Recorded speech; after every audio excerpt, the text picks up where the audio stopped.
لیکن یہ عقیدہ رکھنا کہ ہاتھ دھلنے کے لیے یہ ذکر ہے، چہرہ دھلنے کے لیے یہ ذکر ہے، سر کا مسح کرنے کے لیے یہ ذکر ہے، پیر دھلنے کے لیے یہ ذکر ہے، ایسا کچھ سنت میں وارد نہیں، یہ اپنی طرف سے ایجاد ہے۔ وضو میں دو ذکر ہے، ایک تو یہ ہے کہ وہ جب آپ وضو کریں گے تو وضو سے پہلے بسم اللہ کہیں گے، ایک ذکر یہ ہے، یہ بھی ایک ذکر ہے۔ یہ ذکر کا مطلب کیا ہے؟ یاد کرنا، ذکر کرنا، تو یہ ایک ذکر ہے۔ وضو سے پہلے بسم اللہ کہنا مسنون ہے، واجب نہیں ہے۔ اگر کوئی آدمی وضو سے پہلے بسم اللہ کہنا بھول گیا اور وضو کر لیا، بعد میں پتہ چلا بسم اللہ اس نے نہیں کہا ہے، تو وضو ہوگا کہ نہیں ہوگا؟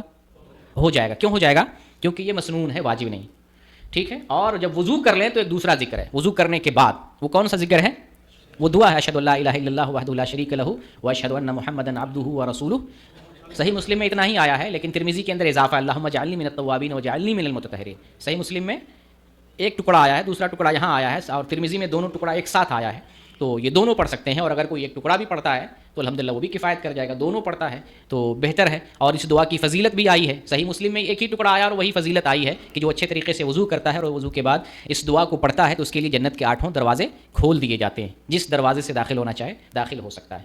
تو وضو سے متعلق صرف دو ذکر ہے، ایک تو وضو سے پہلے اور ایک وضو کے بعد، درمیان میں کوئی ذکر نہیں ہے جو رسول اللہ صلی اللہ علیہ وسلم نے بتایا ہو۔ لیکن ہمارے یہاں بعض لوگ ہر ایک عضو کو دھلنے کے لیے الگ الگ ذکر کرتے ہیں، یہ ثابت نہیں ہے۔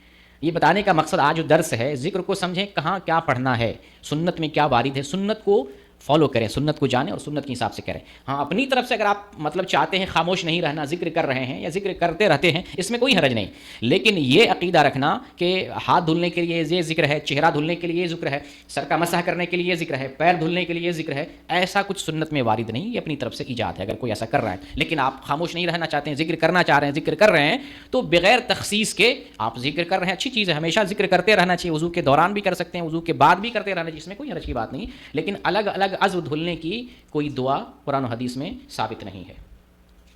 اور وضو سے متعلق ایک دعا اور آتی ہے جو کفارہ مجلس کے تعلق سے دعا ہے، آپ کو یاد ہوگا، سبحانک اللہم و بحمدک اشہد ان لا الہ الا انت استغفرک واتوب الیک۔ یہ کون سی دعا ہے؟ کفارہ مجلس کی، لیکن وضو کے بعد کے طور پر بھی یہ دعا ثابت ہے۔ یہ دعا وضو کے بعد پہ شیخ البانی نے سلسلہ صحیحہ کے اندر اس دعا کو ذکر کیا ہے، 2333 نمبر کی حدیث ہے۔ اس کا جو فائدہ بتایا ہے، اجر بتایا ہے کہ جو اس دعا کو پڑھتا ہے تو ان کلمات کو ایک کاغذ پر لکھ دیا جاتا ہے اور اس پر مہر لگا دی جاتی ہے، اس کاغذ کو کوئی پھاڑ نہیں سکتا ہے، اس ٹکڑے کو کوئی پھاڑ نہیں سکتا۔ تو یہ دعا بھی ثابت ہے، اس دعا کو بھی پڑھ سکتے ہیں، کبھی اس کو پڑھ لیے، کبھی اس کو پڑھ لیے، یا پہلی ہی دعا پڑھتے ہیں، کوئی حرج کی بات نہیں۔